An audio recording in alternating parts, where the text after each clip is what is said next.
इसे दूसरे शब्दों में इसे केंद्रीय व्यवस्थापिका भी कहते हैं। संसद कहें या केंद्रीय व्यवस्थापिका कहें, एक ही बात है। और संसद के दोनों सदनों का जब अध्ययन हम कर रहे हैं तो इन दोनों सदनों में एक सदन है राज्यसभा और दूसरा सदन है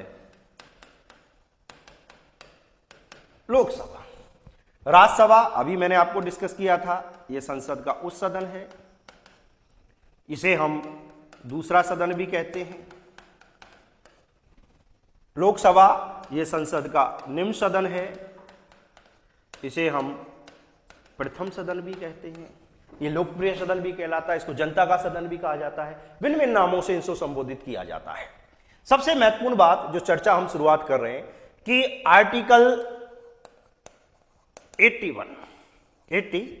80 के तहत राज्यसभा की संरचना के बारे में बताया गया है। संरचना का मतलब यह है कि राज्यसभा का फॉर्मेशन कैसे होता है, राज्यसभा की सदस्य संख्या कितनी होती है, इन सब के विषय में इस आर्टिकल में चर्चा की गई है।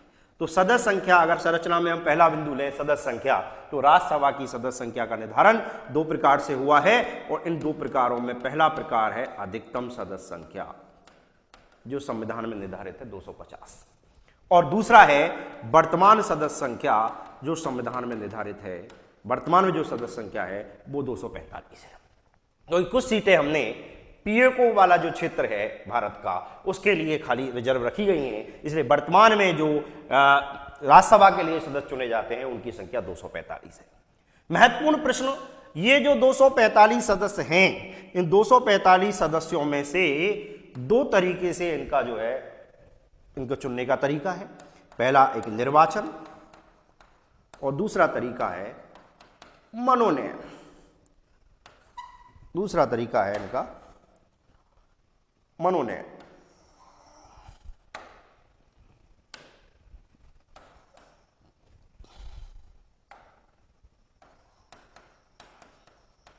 इन दो तरीकों के द्वारा राज्यसभा के सदस्यों का जो है चुनने का तरीका अपनाया जाता है, निर्वाचन और मनोनयन। आप सब जानते हैं कि राज्यसभा में 12 सदस्य, बहुत महत्वपूर्ण है, राज्यसभा में 12 सदस्य जो हैं वो मनोनीत होते हैं, और मनोनीत जो सदस्य होते हैं वो आप ये भी जानते हैं वो किसके द्वारा मनोनीत होते हैं, वो राष्ट्रपति के द्वारा मनोनीत होते हैं। और राष्ट्रपति कौन से 12 सदस्यों को मनोनीत करता है, जिन्हें साहित्य, विज्ञान, कला और चौथा क्षेत्र है समाज सेवा। इन 4 क्षेत्रों में जिन्हें विशेष ख्याति प्राप्त है, विशेष उपलब्धि प्राप्त है, उन 12 सदस्यों का राष्ट्रपति मनोनयन करता है राज्यसभा के लिए, और शेष जो 233 सदस्य होते हैं वो निर्वाचित होते हैं। तो ध्यान दें, राज्यसभा की अधिकतम सदस्य संख्या 250 होती है, लेकिन वर्तमान में यह सदस्य संख्या कितनी है, 245 है। 245 जो सदस्य हैं इनमें से 233 सदस्य निर्वाचित होते हैं और 12 सदस्य मनोनीत होते हैं। मनोनीत जो सदस्य होते हैं वो साहित्य, विज्ञान, कला और समाज सेवा के क्षेत्र में जिनको विशेष ज्ञान या नॉलेज प्राप्त है उन सदस्यों को राष्ट्रपति मनोनीत करता है। कई बार ये पूछा जाता है कि राज्यसभा के लिए कितने सदस्य मनोनीत होते हैं, तो आंसर 12 आ जाएगा। कई बार इस तरह से पूछा जाता है कि राज्यसभा, अभी पिछले एग्जाम में आरपीएससी के द्वारा यह पूछा गया, राज्यसभा में निम्नलिखित में से किस क्षेत्र से सदस्य मनोनीत नहीं होते, तो आपको 4 क्षेत्रों को विशेष रूप से ध्यान रखना है, साहित्य, विज्ञान, कला, समाज सेवा। ये 4 क्षेत्र ऐसे हैं जहां से राष्ट्रपति मनोनीत करता है। शेष जो क्षेत्र है अगर कोई आता है ऑप्शन में तो वो आपका आंसर होगा। तो एक तो ये, इस पर ध्यान देना है। दूसरी महत्वपूर्ण बात, कई बार जब और ज्यादा डेप्थ में एग्जामिनर जाने का प्रयास करता है तो वो ये पूछता है कि भाई राष्ट्रपति जो राज्यसभा के लिए 12 सदस्यों को मनोनीत करता है, ये संविधान के किस अनुच्छेद में लिखी हुई है ये बात, तो ये ध्यान रखें। है तो ये आर्टिकल 80 का ही प्रावधान, लेकिन उसका भी सब आर्टिकल है 80(3) में ये लिखा हुआ है कि राष्ट्रपति राज्यसभा के लिए 12 सदस्यों को मनोनीत करेगा जिन्हें साहित्य, विज्ञान, कला और समाज सेवा के क्षेत्र में विशेष ख्याति प्राप्त हो, और 233 जो सदस्य होंगे ये निर्वाचित होंगे। ये जो निर्वाचित सदस्य होंगे, यहां भी एक महत्वपूर्ण बात ये समझ में आनी चाहिए कि ये निर्वाचित जो सदस्य होंगे, ये निर्वाचित सदस्य कहां से आएंगे। तो आप जानते हैं, इस बात का आपको ज्ञान है कि भारत जो बना है वो स्टेट और यूनियन टेरिटरी यानी कि राज्य और केंद्र शासित प्रदेशों से मिलकर के बना है। आप सब जानते हैं कि वर्तमान अगर स्थिति का हम आकलन करें तो वर्तमान में भारत में 28 राज्य और 8 केंद्र शासित प्रदेश हैं। और इन सदस्यों को जो निर्वाचित किया जाता है वो यहीं से किया जाता है। लेकिन आपको यह भी ज्ञान होना चाहिए कि वर्तमान में सभी राज्यों में विधानसभाएं नहीं, और चूंकि राज्यसभा के सदस्यों को विधानसभा के सदस्य निर्वाचित करते हैं, इसलिए उन्हीं राज्यों से राज्यसभा के सदस्य निर्वाचित होते हैं जिन राज्यों में विधानसभाएं हैं।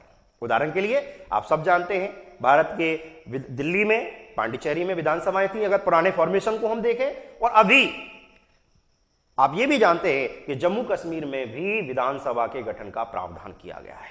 तो 3 स्टेट ऐसे हो गए, क्योंकि जम्मू कश्मीर अब स्टेट हो गया है, ये भी आपको ध्यान रखना है। तो जम्मू कश्मीर जो है उसको भी, वहां भी विधानसभा का प्रावधान है कि जम्मू कश्मीर को राज्य से हटाकर के राज्य से हटाकर के केंद्र शासित प्रदेश में डाल दिया गया है। तो आपको यह भी ध्यान रखना है कि 233 जो सदस्य होंगे, इनको हम कैटेगरी वाइज अगर करें तो 2 भागों में बांट सकते हैं। एक राज्यों से निर्वाचित सदस्य और दूसरा केंद्र शासित प्रदेशों से निर्वाचित सदस्य। राज्यों से निर्वाचित सदस्यों की संख्या, अगर पुराना फॉर्मेशन आप लेकर के चल रहे हैं तो आपको यह पता है यह संख्या 229 थी, और केंद्र शासित प्रदेशों से 4 है। कौन कौन से केंद्र शासित प्रदेशों से थी? दिल्ली और पांडिचेरी। दिल्ली से 3 और पांडिचेरी से 1, तो यह संख्या 4 हो जाती है। लेकिन एक बहुत ही महत्वपूर्ण बात, क्योंकि आप लेटेस्ट अगर जानकारी रखते हैं तो आपको यह भी पता होना चाहिए कि चूंकि जम्मू कश्मीर में भी इस तरह का फॉर्मेशन किया गया है, वहां भी विधानसभा के गठन का प्रावधान है, हालांकि वो अभी लागू नहीं हुआ है, और अगर लागू होता है तो वहां पर स्थिति बदल जाएगी। बदल किस रूप में जाएगी कि जम्मू कश्मीर से भी 4 सदस्यों के निर्वाचन का प्रावधान रखा गया है केंद्र शासित प्रदेशों में। तो दिल्ली से 3, अब दोबारा हम इस फॉर्मेशन पर आते हैं, दिल्ली से 3 सदस्य, पांडिचेरी से 1 सदस्य, और जम्मू कश्मीर नए फॉर्मेशन में देखें तो 4 सदस्य, टोटल मिलाकर के 8 सदस्यों का निर्वाचन केंद्र शासित प्रदेशों से होगा। और जब 8 सदस्यों का निर्वाचन केंद्र शासित प्रदेशों से होगा तो ये संख्या जो 229 यहां आपको दिखाई दे रही है, ये 229 नहीं रहेगी, ये भी आप जानते हैं, क्योंकि ये संख्या यहां पर जो है कम हो जाएगी। और कितनी कम हो जाएगी? ये संख्या यहां पर हो जाएगी आपकी 200, क्योंकि 4 सदस्य चले गए तो 225, और केंद्र शासित प्रदेशों से यह संख्या स्वाभाविक रूप से बढ़ गई, तो यह संख्या यहां पर हो गई 8। तो कुल मिलाकर के 233 जो सदस्य निर्वाचित होते हैं। तो नया फॉर्मेशन यह कहता है कि 225 राज्यों से निर्वाचित होंगे और 8 सदस्य जो है वो केंद्र शासित प्रदेशों से निर्वाचित होंगे। और केंद्र शासित प्रदेशों में केवल 3 केंद्र शासित प्रदेश, मैं दोबारा रिपीट कर रहा हूं, केंद्र शासित प्रदेशों में केवल 3 केंद्र शासित प्रदेश, दिल्ली, पांडिचेरी एंड जम्मू कश्मीर। और राज्यों से 225 जो सदस्य होंगे, इसमें भी प्रश्न बनता है कि सबसे ज्यादा सदस्य किस राज्य से निर्वाचित होंगे राज्यसभा के लिए? आप सब जानते हैं, क्योंकि जनसंख्या के आधार पर अगर फॉर्मेशन है तो सबसे ज्यादा जो जनसंख्या है वो किस राज्य की है? उत्तर प्रदेश की। तो स्वाभाविक है राज्यसभा के लिए जो सर्वाधिक सदस्य निर्वाचित होंगे वो कहां से होंगे? उत्तर प्रदेश से।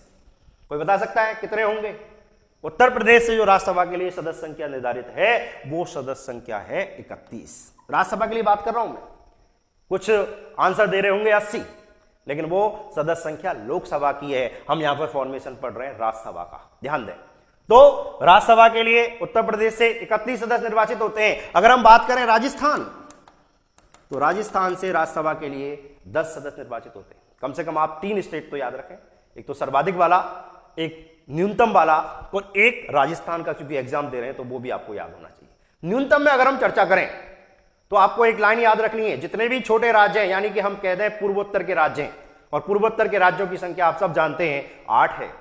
7 तो 7 सिस्टर और 1 हम सिक्किम को मान करके 8 होती है। लेकिन 8 में से असम में 1 से ज्यादा सदस्य चुने जाते हैं। असम को अलग कर देंगे तो बाकी जो 7 पूर्वोत्तर के राज्य असम को छोड़ करके उन सब से 1-1 सदस्य राज्यसभा के लिए निर्वाचित होता है। और एक गोवा भी छोटा सा राज्य है, गोवा से भी 1 सदस्य निर्वाचित होता है। तो सर्वाधिक कम न्यूनतम सदस्य संख्या के बारे में अगर हम बात करें तो पूर्वोत्तर के 7 राज्य आ जाएंगे। इसके अलावा एक जो राज्य आएगा वो गोवा आएगा। तो कुल मिलाकर के 1-1 सदस्य संख्या न्यूनतम के रूप में यहां से हो जाती है और पूरा फॉर्मेशन तैयार हो जाता है आपका। तो दोबारा मैं इसको रिपीट कर रहा हूं, निर्वाचित जो सदस्य हैं उनकी संख्या 233 में से हमने 2 भाग कर दिए। 2 भाग क्यों किए? क्योंकि ये निर्वाचित होते हैं 2 तरीकों से, एक तो राज्यों से और एक केंद्र शासित प्रदेशों से। और राज्यों से जो निर्वाचित होने वालों की सदस्य संख्या है वो 225 और केंद्र शासित प्रदेशों से 8। तो टोटल मिलाकर के ये फॉर्मेशन कितना बना? 233। मैंने पूरा आपको एक एक चीज समझाने का यहां प्रयास किया कि किस तरह से राज्यसभा के सदस्यों का, राज्यसभा का गठन होता है, राज्यसभा की संरचना मिलकर के बनती है और इस संरचना का उल्लेख संविधान के आर्टिकल 80 के अंतर्गत आता है। तो ये आपको राज्यसभा की संरचना के बारे में मैंने चर्चा की। अगले चैप्टर में मैं चर्चा करूंगा लोकसभा की संरचना के बारे में, क्योंकि हम दोनों का तुलनात्मक अध्ययन कर रहे हैं तो यहीं पर उसको भी देखना आवश्यक होगा। तो अगला जो पार्ट है हमारा वो है लोकसभा। और लोकसभा की संरचना के बारे में अगर हम चर्चा करें तो इसके लिए भी आपको ध्यान रखना है कि दोनों के लिए आर्टिकल अलग अलग है। अभी हमने राज्यसभा की जब सदस्य संख्या की संरचना राज्यसभा की संरचना के बारे में चर्चा की तो उसके लिए आर्टिकल था 80। यहां पर हम जो चर्चा कर रहे हैं तो आर्टिकल है 81, यानी भारतीय संविधान के अनुच्छेद 81 में लोकसभा की संरचना का उल्लेख है। और इस लोकसभा की संरचना को अगर हम लेकर के चलें तो आप ये जानते हैं कि लोकसभा की सदस्य संख्या भी उसी तरह से निर्धारित होती है, अधिकतम और वर्तमान सदस्य संख्या। और अधिकतम सदस्य संख्या जो है वो लोकसभा की कितनी है? 552। आप ये भी जानते हैं कि 552 में से निर्वाचित और मनोनीत दोनों का प्रावधान है। निर्वाचित 550 और मनोनीत 2। यहां पर आपको ध्यान देना है। लेकिन वर्तमान अगर सदस्य संख्या के बारे में हम चर्चा करें लोकसभा की तो वर्तमान जो सदस्य संख्या है वो 545 है। इसको भी हम दो भागों में बांट दें तो निर्वाचित जो होंगे 545 में से वो 543 और मनोनीत जो होंगे वो कितने होंगे? 2। यस, समझने का प्रयास करें। लोकसभा और राज्यसभा में एक तुलनात्मक अध्ययन करने का प्रयास करें, तभी आपका कॉन्सेप्ट क्लियर होगा। क्योंकि हम मनोनीत सदस्य संख्या यहां भी बता रहे हैं, मनोनीत सदस्य संख्या राज्यसभा में बता रहे हैं। कई बार क्या होता है कि एग्जामिनर आपसे पूछता है राज्यसभा में राष्ट्रपति कितने सदस्यों को मनोनीत करता है, तो आप आंसर देते हैं 12। लेकिन वो कई बार यह भी पूछ सकता है कि लोकसभा में राष्ट्रपति कितने सदस्यों को मनोनीत करता है, तो आंसर होगा 2। लेकिन आरपीएससी ने इसको एक नया तरीके से प्रश्न बना दिया। आरपीएससी ने पूछा कि संसद में राष्ट्रपति कितने सदस्यों को मनोनीत करता है। तो मेरे भाइयों, क्योंकि संसद का निर्माण राज्यसभा लोकसभा से मिलकर के होता है और दोनों उसके पार्ट है, तो हमें दोनों को क्या करना पड़ेगा? प्लस करना पड़ेगा। तो स्वाभाविक सी बात है, अगर आपसे पूछा जाए कि संसद में राष्ट्रपति कितने सदस्यों को मनोनीत करता है तो 12 + 2 यानी 14, आंसर 14 हो जाएगा। और बहुत सारे आप साथी जो मेरे साथी हैं वो एग्जाम में 12 आंसर करके आए, क्योंकि उन्होंने प्रश्न को गहराई से नहीं पढ़ा। उनको यह बताया गया था कि 12 सदस्य मनोनीत होते हैं, लेकिन उनको इस विषय में जानकारी नहीं थी कि 12 सदस्य केवल राज्यसभा से होते हैं, लोकसभा से भी 2 सदस्य होते हैं, और कुल मिलाकर के ये सदस्य संख्या कितनी हो जाती है? ये 14 हो जाती है। इसलिए अगर आपसे प्रश्न पूछा जाए, 3 तरह के प्रश्न बनते हैं। आपसे पूछा जाए संसद में राष्ट्रपति कितने सदस्यों को मनोनीत करता है, आंसर होगा 14। आपसे पूछा जाए लोकसभा में राष्ट्रपति कितने सदस्यों को मनोनीत करता है, आंसर होगा 2। आपसे पूछा जाए राज्यसभा में राष्ट्रपति कितने सदस्यों को मनोनीत करता है, आंसर होगा 12। तीनों तरह के प्रश्नों के बारे में मैंने यहां पर आपको डिस्कस किया। तो आपको ध्यान रखना है कि 545 जो सदस्य क्या है उसमें से निर्वाचित 543 होते हैं और मनोनीत 2 होते हैं, मनोनीत राष्ट्रपति के द्वारा। यहां भी एक डेप्थ का प्रश्न बनता है कि राष्ट्रपति के द्वारा मनोनीत तो होते हैं, लेकिन किस आर्टिकल के तहत राष्ट्रपति मनोनीत करता है? वहां तो आर्टिकल 83 था राज्यसभा के लिए, कहीं कोई दिक्कत नहीं थी। लेकिन यहां पर ध्यान रखना आर्टिकल चेंज है, वो आर्टिकल आएगा 331, बिल्कुल डिफरेंट आर्टिकल है। भारतीय संविधान का अनुच्छेद 331 के तहत राष्ट्रपति लोकसभा में 2 सदस्यों को मनोनीत करता है। एक और अंतर जो राज्यसभा से लोकसभा को भिन्न रखता है, और वो अंतर यह है कि यहां पर राष्ट्रपति जो मनोनीत करता है वो विशेष समुदाय का व्यक्ति होता है, और इस विशेष समुदाय को नाम दिया जाता है एंग्लो इंडियन समुदाय, यानी आंग्ल भारतीय समुदाय। क्या नाम दिया जाता है? आंग्ल भारतीय समुदाय। ये इस समुदाय के बारे में तो आप जानकारी रखते होंगे कि एंग्लो इंडियन समुदाय वो समुदाय होता है जिस समय हमारे देश में अंग्रेजों का शासन था, यूरोपीय शासन था, तो उस समय जो भारतीय महिलाओं के साथ में और विदेशी पुरुषों ने जो विवाह किया था, तो उनकी संतानों को हम जो है यूरोपियों की जो संतान होती है, यूरोपीय और भारतीयों की जो संतान होती है, उसको हम एंग्लो इंडियन कहते हैं। और वो अपने आप को इस देश में उपेक्षित महसूस ना करें, इसलिए राष्ट्रपति को अधिकार है कि अगर लोकसभा में कोई भी सदस्य चुन करके नहीं आता है तो राष्ट्रपति एंग्लो इंडियन समुदाय के 2 सदस्यों को संविधान के आर्टिकल 331 के तहत मनोनीत कर सकता है लोकसभा के लिए। ध्यान रखना। तो एक तो बात यह हुई मनोनयन की। दूसरा जो महत्वपूर्ण पक्ष है वो है निर्वाचन। मैंने अभी आपको बताया कि इसमें 543 सीटें निर्वाचित हैं। अब जो 543 सीटें हैं इनको भी हम उसी तरह से बांटेंगे वर्तमान फॉर्मेशन के हिसाब से। हालांकि अधिकतम 550 हो सकती है, लेकिन मैंने आपको बताया कि पीओके के कारण हमने कुछ सीटें जो है रिजर्व रख रखी हैं, क्योंकि पीओके को अभी हमारा हिस्सा नहीं है। जैसे हमारा हिस्सा हो जाएगा तो वहां के लिए हमने ये सीटें खाली रख रखी हैं।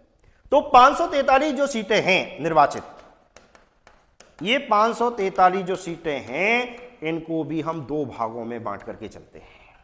वही उसी तरह से कि भाई राज्यों से निर्वाचित कितनी है, एक तो हम राज्यों से निर्वाचित की बात करेंगे और एक हम बात करेंगे केंद्र शासित प्रदेशों से निर्वाचित है। ध्यान दें, इसमें भी अभी फॉर्मेशन का अंतर आया है। राज्यों से जो निर्वाचित सदस्यों की संख्या है वो आप जानते हैं 530 पुराना फॉर्मेशन और 13 केंद्र शासित प्रदेशों से। पुराने फॉर्मेशन के अकॉर्डिंग तो ये होगा 530 तो राज्यों से निर्वाचित हो गई और 13 कहां से हो गई, केंद्र शासित प्रदेशों से, क्योंकि उस समय तो हमारे देश में 7 केंद्र शासित प्रदेश थे।